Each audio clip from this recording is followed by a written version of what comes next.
Welcome to a new location. Those who are watching on video are wondering why there's a choo-choo train behind me. Well, probably they weren't wondering that, but now that I pointed it out, they probably are wondering, what's that choo-choo train behind you? We're in a children's library. We're in the Levi Yitzchak Library. Because Baruch Hashem, things are so happening at Chabad of the Five Towns. So for the summer, we are relocated here to the library on Central Avenue. But we're going to continue with our regular learning, just with a slight venue change. Okay, and all of this is meaningless to the people who watch on YouTube or listen on Spotify or on Apple Podcasts. They're like, I don't even know what you're talking about. Okay. Yes, you're in the right place. This is weekly text-based Tanya.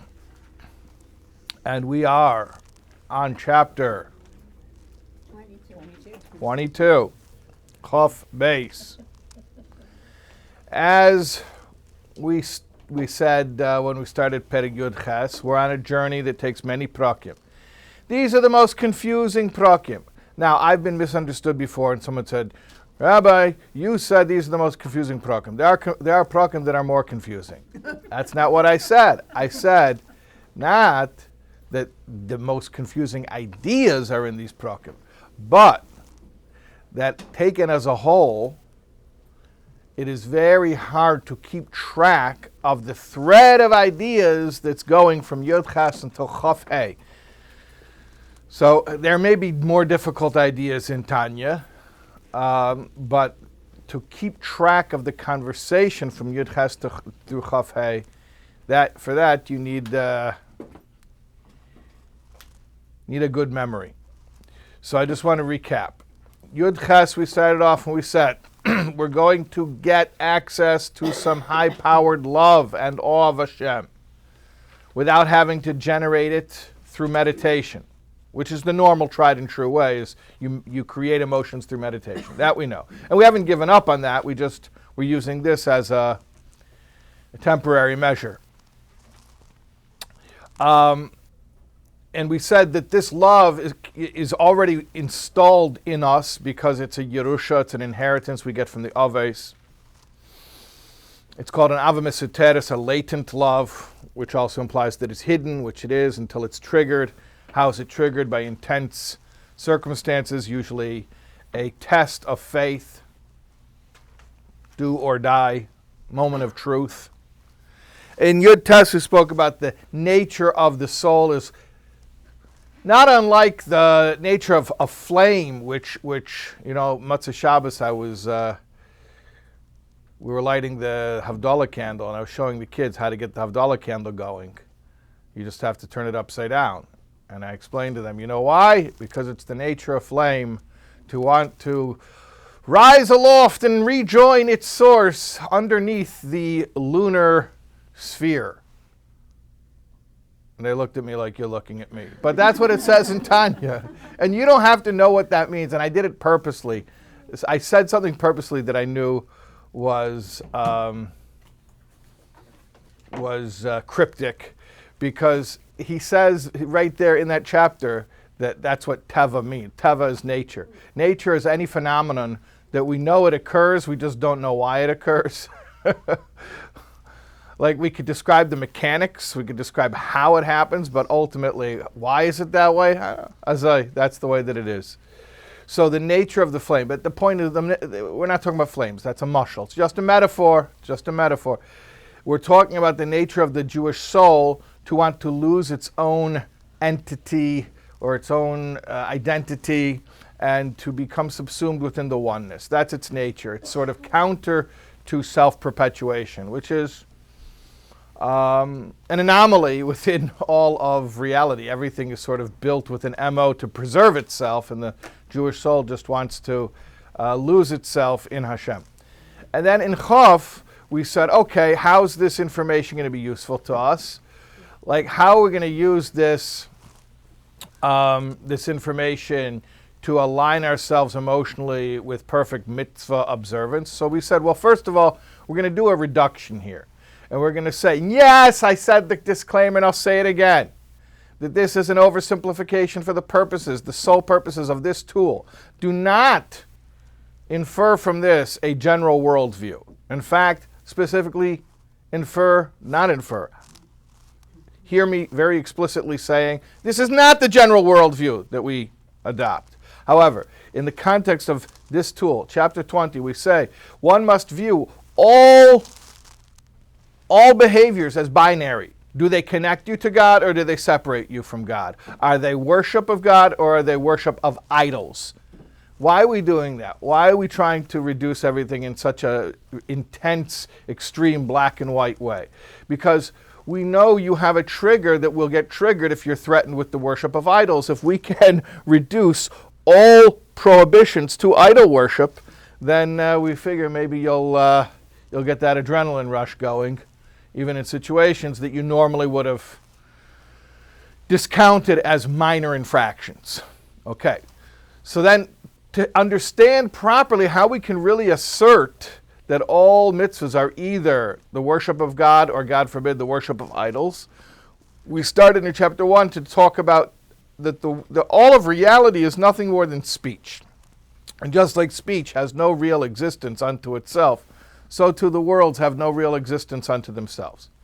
Then in chapter 21 we said, oh, by the way, you know that metaphor about the world being like Hashem's speech? It's not even a good metaphor, really. Because Hashem is so categorically unique, and really it's not even like that, but it's even more so, and whatever. It was worth a shot. Okay, it was an approximation. Anyways, you know what that thing? It's like that, but it's not. So that was where we left off with 21. The point of 21 basically is not to like erase the point of 20. It's more to say, look, ultimately, this is just a metaphor. We're getting as close as we can get, but we're never going to really understand divine oneness. And again, the point of these chapters is not a treatise on divine unity. Divine unity is a side point that's necessary in furthering the argument that one could view all sins as completely a complete radical disconnect, God forbid, from God, as severe as worshiping idols. Okay? So there's either affirming God's unity or denying it. Those are the only two choices. All right. So now we're on chapter, you following this? Okay, we're on chapter 22. We're again apologizing for the limitations of a metaphor. Torah assumes the way of human speech, and it refers to Hashem's creative acts as speech, just like human speech. Why? The truth is, it is a pretty good metaphor for describing the descent and the drawing down of vitality to the lower realms through many and powerful contractions of the energy, various different kinds of contractions, which ultimately yield all diverse different creations, all the different varieties.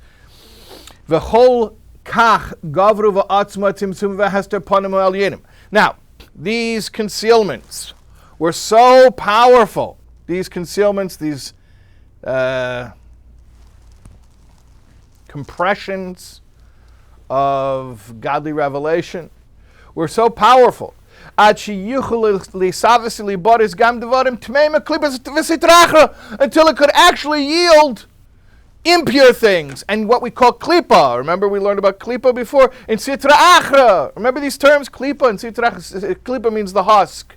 Sitra achra means the other side. We're talking about evil.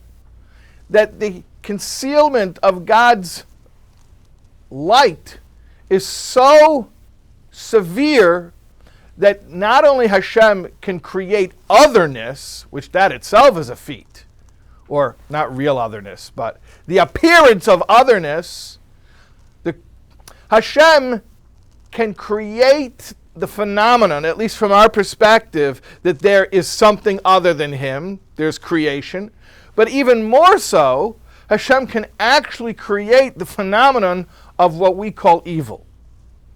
which is a real trick, because now he's creating something that appears to oppose him.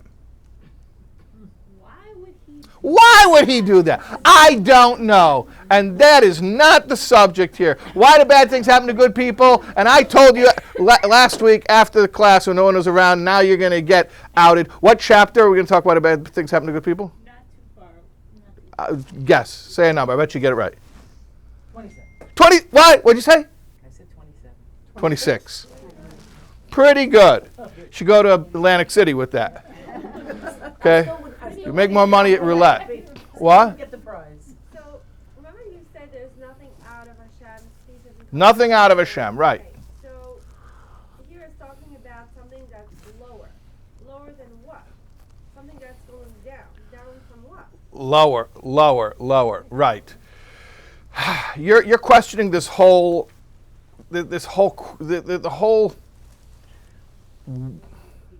manner of mapping higher and lower. Like, if it's all Hashem, what's higher and what's lower? Right, is there space?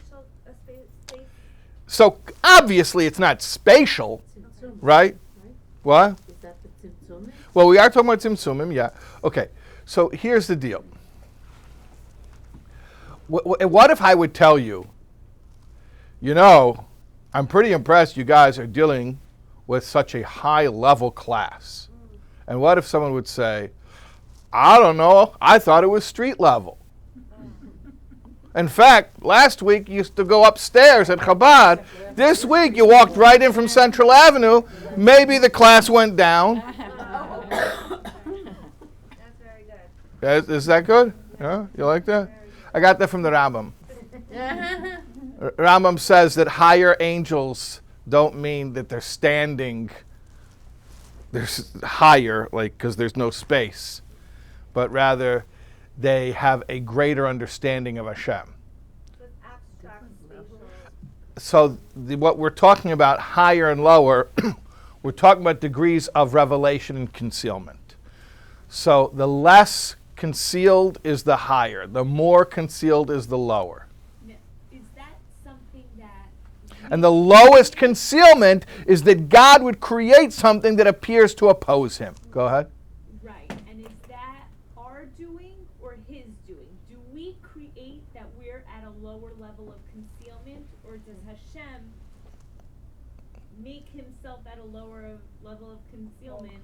So you're asking a question which is not the topic, but I will answer you. Clearly Hashem is the one who created physicality, who took our souls and embodied them, and all of the concealment that entails. However, clearly, through our moral choices, we can exacerbate that situation. But that's not the point here. It's not the point here. What's Okay. no concealment? No concealment? Just the essence of God, as it was prior to any contraction. That's no concealment. And that's where your soul wants to be. Your soul doesn't even want to be in heaven, because heaven is already a degree of concealment, because it's already a form. It's a level. It wants to go pre-level. Your soul wants to go before there's any levels. Even Gan Eden is a concealment. Angels are on different levels. Everything's on different levels. Levels means a level of concealment. So an angel could be shorter than another angel, height-wise, but have greater understanding of Hashem and be at a higher level? You're spiritually shorter, yeah. Not physically, yeah. Yeah.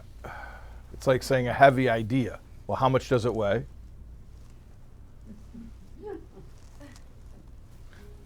Okay. Anyway. So Hashem creates, with these tzimtzumim, he goes as far as to create that which appears to oppose him. And they receive their life force from him. Where else do they get it from? You think there's a separate source of life for evil?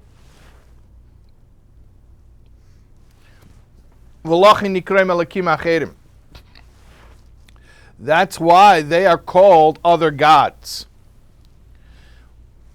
Because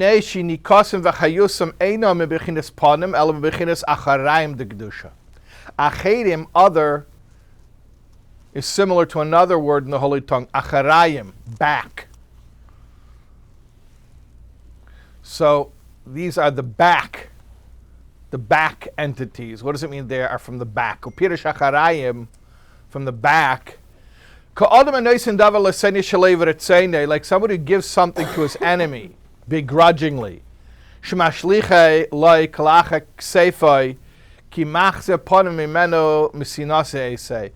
throws it over his shoulder to him because he doesn't want to face him because he hates him. How do we attract the evil? What What? happens? Don't worry about it. Don't worry about it. It'll happen. Okay. כך למעלה בכינס פנים הוא פנימיוס הרצון העליון וחפצה אמיתי אשר חפץ השם להשפיע חייס לכל הקרב אליו מסתר דקדושה. So too, above, here talk about spatial metaphors, forward facing. What does it mean forward facing? When we say Hashem is forward facing, that means, panim means the face. It also is pnimius, which means inwardness. It means when he's giving to whatever he's giving to, he's doing it from an inner will to do so. But impurity, and the other side, Hashem hates it, it's an abomination. He doesn't give it from an inner desire. It's like somebody who tosses something behind his shoulder, over the back, to someone who he hates. He only does it to set them up to be punished. And to, by contrast, reward the righteous who subjugate the evil. So what are we describing? We're describing two levels of will. Does Hashem want there to be evil? I guess so. I guess so. You know what the biggest proof is? There is. Yeah, that there is. However, there are degrees of desire. Do you really, really, really want to pay your electric bill? No, but you have to do it, so you do it. Everyone have electric. What can you do?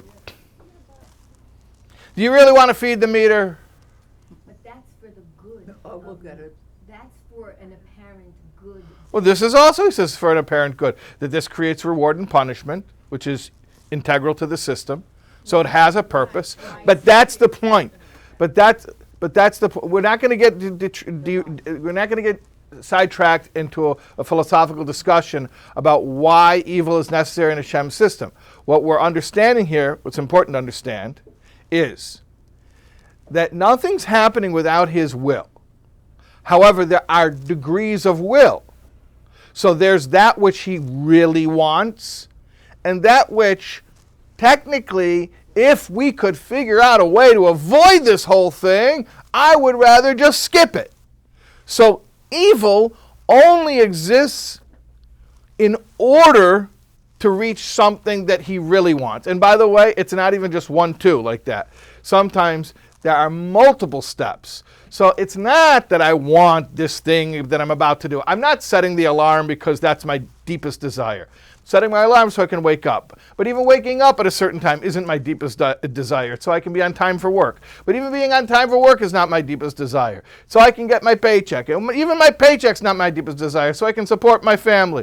And you go on and on and on and on until you get to that thing that you really want. So if you ask, does Hashem want everything that he created? Yes, or he wouldn't create it. But there are degrees to which he wants it. Yeah. But here it says he hates it. He hates If it. it's for the greater good, and we're supposed to see evil as good, just not real good, then why does it say Hashem hates it? Well, he does hate it. And if he could avoid it, he would love to avoid it. And ultimately, when Mashiach comes and the goal will be finished, the process will have culminated, it will be gone. The evil will be gone because it was never the point all along. It was only there to serve a purpose. Now it's served its purpose. It's gone. So what's the Hebrew word for hate in the Tanya? Is it soneh, like he hate, literally Yeah. hate? Yeah. Because I have a hard time understanding that Hashem can Well, this is an opportunity to expand your cognitive vistas. That yes, there is a concept, and it's no paradox whatsoever. We're explaining it pretty clearly, that Hashem can want to create something which he hates. But we do things that we hate all the time. Right, but we're limited, which is why we need to. And, so to speak, by choosing the particular project that he has chosen, which he was not forced to choose, he completely chose it on his own, but he did decide that he wants a project called Create a World that is the ultimate concealment. Not only is it physical, but it's physical and potentially immoral. And in that world, I want there to ultimately be more godliness than in the highest heavens. So no one forced him to pick that project, but once he picked that project, there are certain limitations of how that project will actually take place. He created those limitations. Yes, he did create those limitations. He's not, you're correct. He's not bound by anything outside of him, God forbid. You're correct. But this is what he chose. He chose the ultimate pleasure, which is the transformation of darkness into light and bitterness into sweet. That's what he chose. To be the ultimate pleasure. So part of that process necessitates the existence of evil. But this is not the place in Tanya for a discussion of what are we supposed to do, how can we live in a world, how can we live happily in a world where there is apparent evil. The point here, remember, is to help us grasp the idea of all mitzvahs either being an affirmation of God's oneness or a denial thereof, God forbid. So he's explaining to us, Hashem created various degrees of concealment, and he went so far as to conceal himself so much that he could even create that which appears antithetical to him or in opposition to him. That is called the back of Hashem's will. That's called the back. Again, metaphorically, like a person who, I'll give it to you, but I'm not even going to look you in the eye because I hate you. And I'll throw it over my shoulder. There, take it. I hope you choke on it. Okay. Now really, Hashem's innermost will is the real vitality that enlivens all of the worlds. The bad guys do not have access to that real energy. Even the back stuff that they get, it doesn't invest itself in them, meaning it's not a match, it's not a fit, it's not compatible energy. They get it in a, it's called makif. Even the acharayim, even the back door black market stuff that they get, even when they get it, they can't internalize it, so to speak, because it's holy and they're unholy. It's not compatible with them. So what do? And again, these are spatial metaphors. Please think abstractly here. But we're using a spatial metaphor of, rather than taking the energy in, they sort of just allow themselves to like bathe in the energy. And that's how they get enough vitality to live. It's like a Frankenstein's monster. It's not really alive, it's being enlivened. It would be easier to live like that and not take it all in. We're talking about the evil stuff itself. It's not alive. It's being enlivened. In fact, because of its evil, it's incompatible with life. It's all Frankenstein's monster. The evil is all Frankenstein's monster. It's not alive. Only holiness is life, and therefore living. But it's being enlivened. And even the vitality that it's getting is incompatible with it to the extent that it cannot become one with its vitality. You following what we're saying? No. My brain hurts right now, but isn't there anything on the other side of Eddie's also? What? It's like having, it's like a piece of electronic having a battery inside as opposed to the one you have to plug. It's not inside of it. It has to plug into something. Ye- Like the robot that can talk and think it's human and it uses those words, but it's not really a human. It Right. knows how to simulate humanity because it's programmed into it, but you're not really talking to a human. But it sounds like what you were saying is so parallel to when we were talking about the relationship between Chassid and the Rebbe. Like from the Acharaim and Oh, wow. Okay, so I'll give you definitely it just sounds. give you credit for that. In chapter 2, very good. In chapter 2, it mentioned that we receive a certain connection with Hashem through our relationship with the tzaddik. And it said even those who rebel against the tzaddik, they're going to still receive the vitality. They'll just receive it from bechinas acharayim, from behind the back. Very good. Very good. You're connecting that to that. Yeah. But that's the metaphoric language that Tanya uses, that Chassidus uses to describe the transmission of vitality to that which ostensibly is undeserving or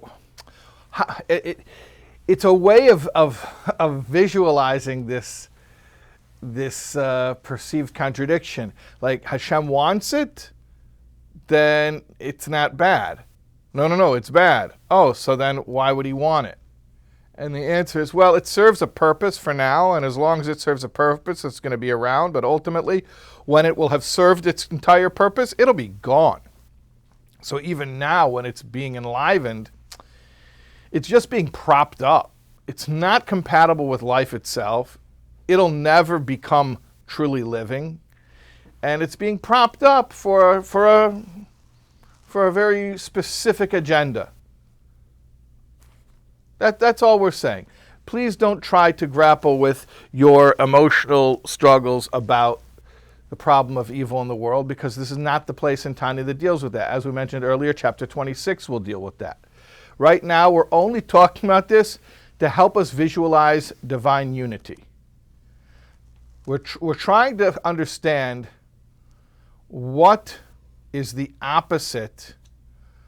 What is the opposite perspective from divine unity? Disconnect. So we're on our way to understanding that. Okay, let's keep trucking. Kachi mokim ha-misva atuma Hashem yishmerenu. That's why the bad stuff is called the place of death, because it doesn't really have vitality. Kimat mizer or v'chayes she'inekes mekabelas l'sechem b'chinas hacharayim the gedush shalmaylo hu b'chinas golus mamish b'seicha b'seid golus hashchina haniske la'el. The evil is leaching, is siphoning from the back, as we said before, energy from holiness, and the energy that it's getting is called exiled. It's exiled. It's not, the holy energy is not at home within this evil stuff. It's being hijacked. It's being hijacked, it's being misappropriated.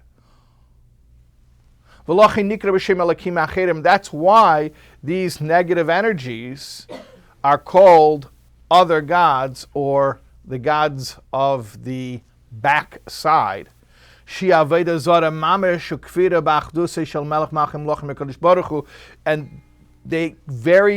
they constitute denial of the oneness of the King of all kings, the Holy One, blessed be He. That's why they have an idolatrous name. Elokim Achedim is an idolatrous name, other gods, which obviously they're not real gods, but that's the name there is to bring out that they are idolatrous. Since the energy that they're getting, the holy energy, what other kind of energy is there? The holy energy that they're getting is in Golus, is exiled within them. So they're not bottled, they're not surrendered to the holiness. Remember, we learned about that in chapter 6, that holiness is surrendered to Hashem. They are not surrendered. They're not surrendered. V'adarabba, magbia atzma kenesher, leimer ani v'avsiyei, d'kamaymer yo'er li v'ani asisani. To the contrary, not only are they not surrendered, they lift themselves aloft like an eagle, saying, I exist and nothing else. The river is mine and I made myself. That's what Pharaoh said. He said, I made myself. I'm a self-made man. That's why our sages said that arrogance is literally idol worship. Now here's the salient point. The worldview of negativity, we're talking about spiritual negativity, we're talking about the spiritual source of negativity itself, are entities which are completely dependent on God for their existence, like everything is, and yet are arrogant enough to think that they are ontologically independent, which is an absurdity. They think they have their own existence when they're siphoning and leeching hijacked energy from Hashem, who is begrudgingly allowing this whole thing to happen for an ulterior motive of his own. And they take that, they misinterpret that. I'm talking about these spiritual entities called Elokim Achedim. They misinterpret that as if they have some type of existence unto themselves, which is an absurdity. And that's why we say arrogance is idolatry. Arrogance is the false notion that I have my own existence. Even if I admit that God is a greater existence than my existence, but the very notion that I have some type of existence unto myself, which is an absurdity, as I have kept saying, that's idol worship.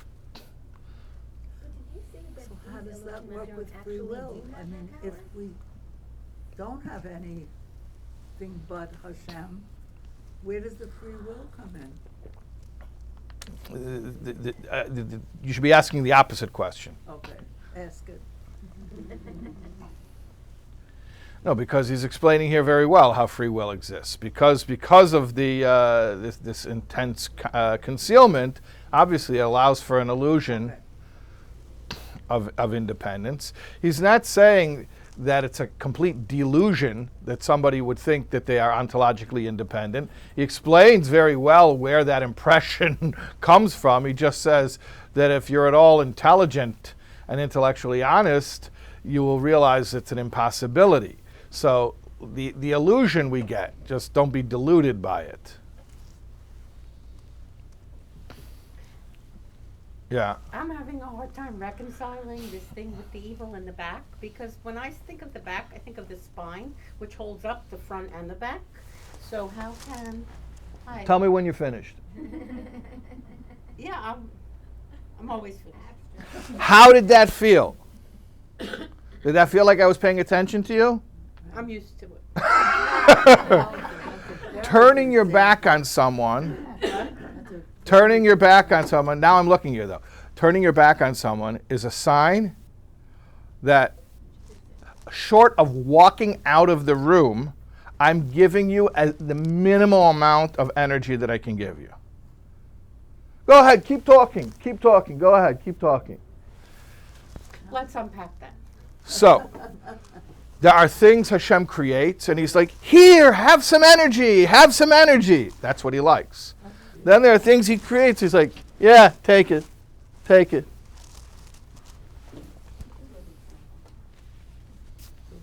it to us because... Is that an example of Yom Shlishi and the rest of the days? Okay, let's not. We're in the middle. During the evil, at least he doesn't turn his back. He turns his back on the evil, not on you when you're being subjected to the evil.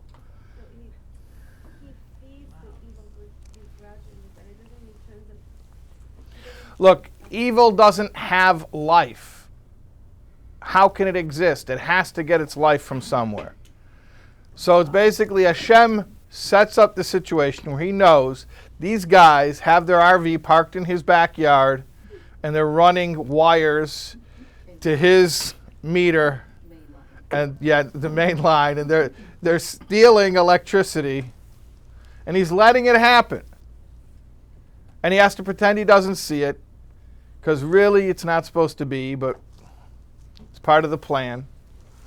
So he's begrudgingly allowing the whole thing.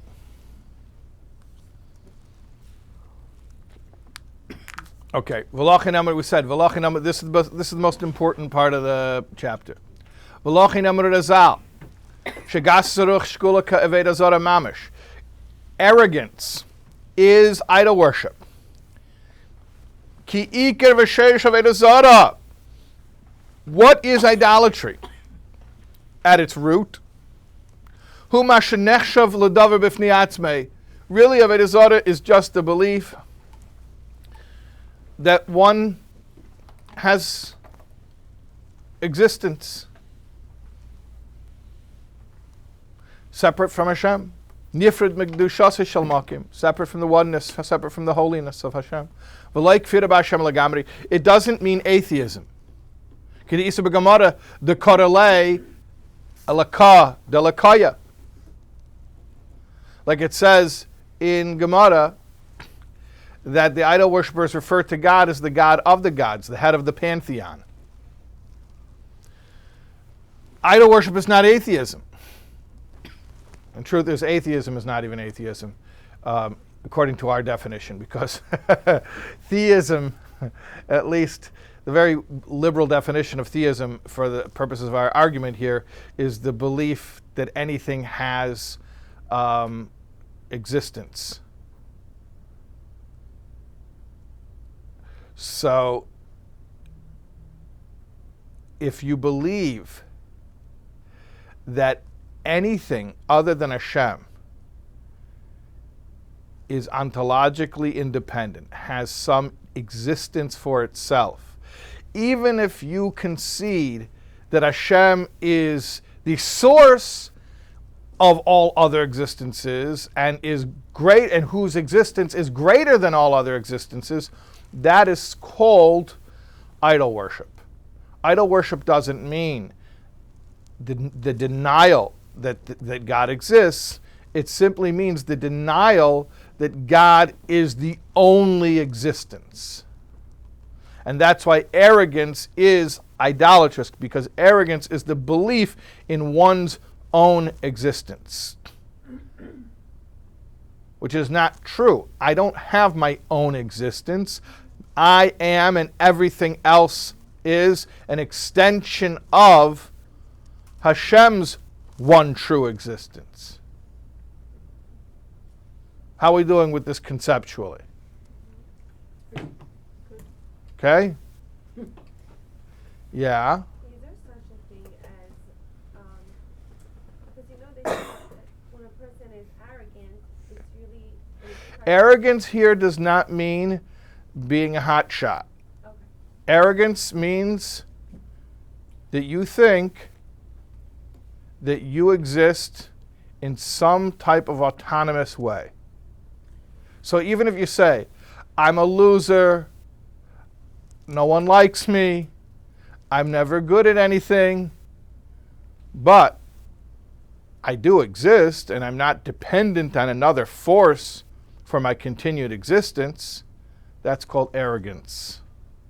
So it's like saying, someone's at work and it says, someone mentions Hashem and he says, this is work, has nothing to do with Hashem, right? Something like that. He says what? Sometimes I remember having a conversation with someone about politics and I mentioned Hashem in my conversation. Mm-hmm. He said, this has nothing to do with Hashem, this is politics. Oh, this has nothing to do with Hashem, this is politics. Right. Yeah, because to say anything has nothing to do with Hashem. Oh, really? Has nothing to do with Hashem? Then how does it exist? Now, most people today are materialists, so that's not a question they can even handle. It would take probably an hour for you to explain why that's even a question, because the prevalent worldview today is materialism, which is that all reality can be reduced to matter. So they'll just tell you it's just there. And they won't understand the philosophical absurdity of that. They'll say it's just there. Okay. So what is it in truth? What is the opposite of arrogance? What is the truth? What is the truth? Okay. We're going to get to that, but when someone asks for the truth, I don't want to push them off. The truth is, Ein Ed Milvade. There's nothing but him. That even when you perceive otherness, meaning creation in addition to creator, or even aspects of creation which appear antithetical or even oppositional to the will of the creator, what we refer to as evil, you must realize that that is an illusion, that really there's only one existence. Now, we're not, God forbid, implying moral ambiguity that it's all good. No, we said he hates it. We said it's evil that he hates. But even the evil that he hates is ontologically dependent upon him. It doesn't have its own existence. So things that don't have their own existence, like even us. Nothing has its own existence. Right, so are we created an extension of God, or are we God? It's an interesting question how to phrase it. Do you say we're all an extension? We and everything else are extensions of God? Do you say we and everything else are God? Well, it's always tricky when you get into these simplifications. You don't want to oversimplify. And of course, there's this concept of tzimtzum, which we've been speaking about. Where does image of God fall on this continuum? Okay. So, remember the point, though. I like to keep everyone focused on the point. The point here is not a deep treatise about the nature of divine unity. That's not the point here. The point is to get us to a clear place of approaching divine morality or the Torah morality as either the affirmation, all mitzvahs either being the affirmation of God's oneness or the denial thereof. So what we've just said, or what we're setting up the assertion for, is that belief that you have independent existence is itself denial of God's oneness. Don't say, oh, no, I believe that God exists. Of course God exists, and he's a greater existence than all of ours, and he's a categorically different existence than all of ours, but I also have an existence. That is idolatry, because in our worldview, idolatry isn't just the belief that there are other gods like that can rival God, or even gods that are, or even gods, even deities. Our threshold for idolatry is very, very low. Once you assert that any entity has some type of ontological independence, that itself is antithetical to the true oneness or everythingness of God. How can he be all existence and the only existence while you're attributing existence to something else? Okay, let's finish off the chapter here.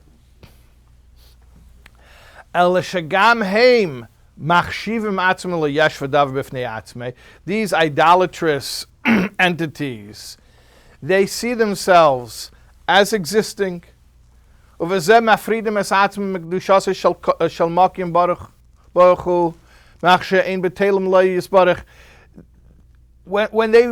perceive themselves as separate from his holiness, that's how that's what makes them idolatrous, and they perceive themselves as separate because they're not surrendered. They're not surrendered to him.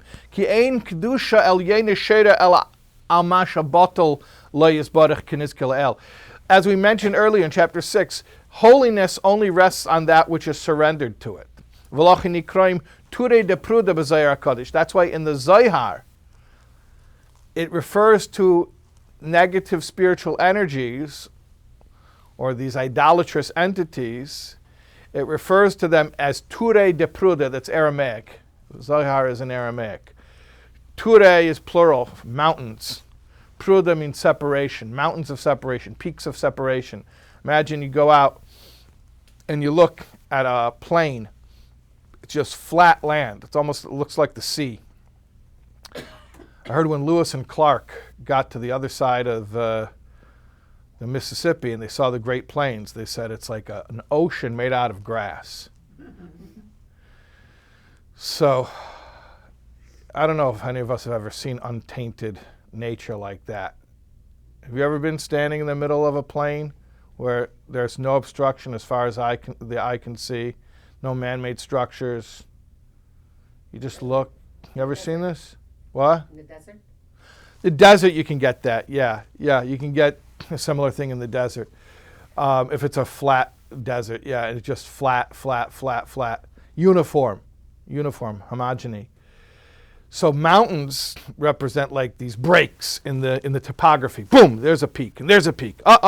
And they have like separate identities. They have names. Each summit has its own name, right? This mountain and that mountain. So negativity is called Ture de Pruda. They're these mountain peaks that poke up. In other words, they give this illusion of a disruption in the unity. And you know what he says? This is denial of Hashem's true oneness. Because the truth is everything before him is insignificant. Everything is truly nullified before him and his will. His will, which is that which enlivens and gives existence to all of them on a constant basis. So what we've done here is we've established a very low threshold for idolatrous belief. What we've said is idolatry doesn't even have to be serving idols. It doesn't even have to be classical idols in the real, polytheistic pagan sense. Idolatry can merely mean a worldview in which there are existences other than Hashem.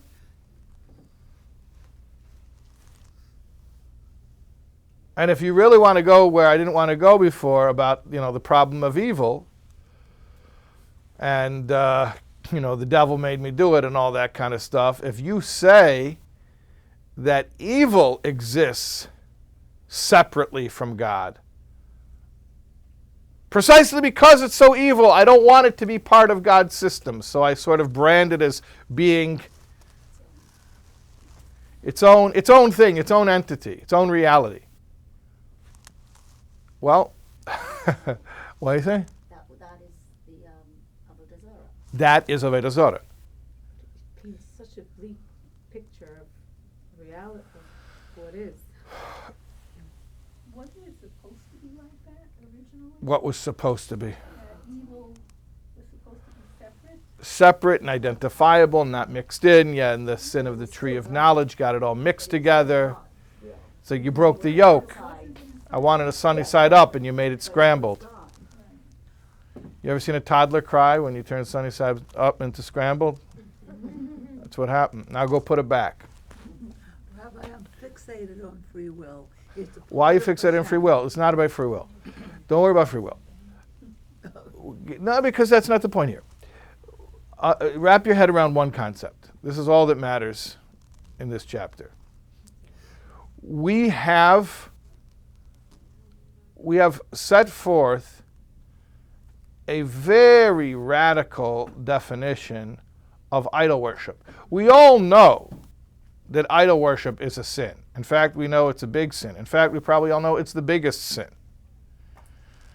But we assumed that idol worship looked one way, and now we're finding out that it looks another way, and that certain suppositions about the nature of reality that are easy to slip into, that those are idolatrous. Now, why are we concerned with this right now? Again, I want to remind you the point. Because we need to get ourselves to recoil from moral dilemmas that right now we're not recoiling from. But once we identify what the stakes are, this isn't a little sin. This is idolatry, mamash. This is literal idol worship. Once we identify any break from God's will, any diversion from God's will as literal idol worship, oh, what's going to happen? We're wired for this. We're going to have an intense reaction. Oh no, get me away from the idol worship. So again, this is not the regular way we go about our lives, looking at every deviation from the exact letter of the law as literal idol worship, but for the purposes of this tool, it's quite effective in triggering an intense reaction, which is what we're trying to do here. Yeah? The fact that the evil does not have godly light inside of it, so we do, is that what allows us to overcome it? Okay, you're getting to another question, and it's very interesting to me that in this generation, people are really interested in the emotional implications of this discussion. Like, okay, what do we do now? How do we deal with this evil? And it's interesting because, and I keep on. It's very tempting, by the way, to go into this discussion because I see how earnestly everyone's asking it, and I see that it's something that everyone really wants to talk about and needs to talk about, and I'm not allowing the conversation to go there because, well, two reasons. One is I want you to have the satisfaction of getting through chapters 18 through 25 properly, so I want you to have that accomplishment, but also we are going to deal with this question. We are going in the appropriate place. But right now, the Alter Rebbe is not expecting you to have an emotional reaction to this subject matter. He's just expecting you to absorb it on a philosophical level so that you can reframe the way that you view moral dilemmas. Okay? All righty.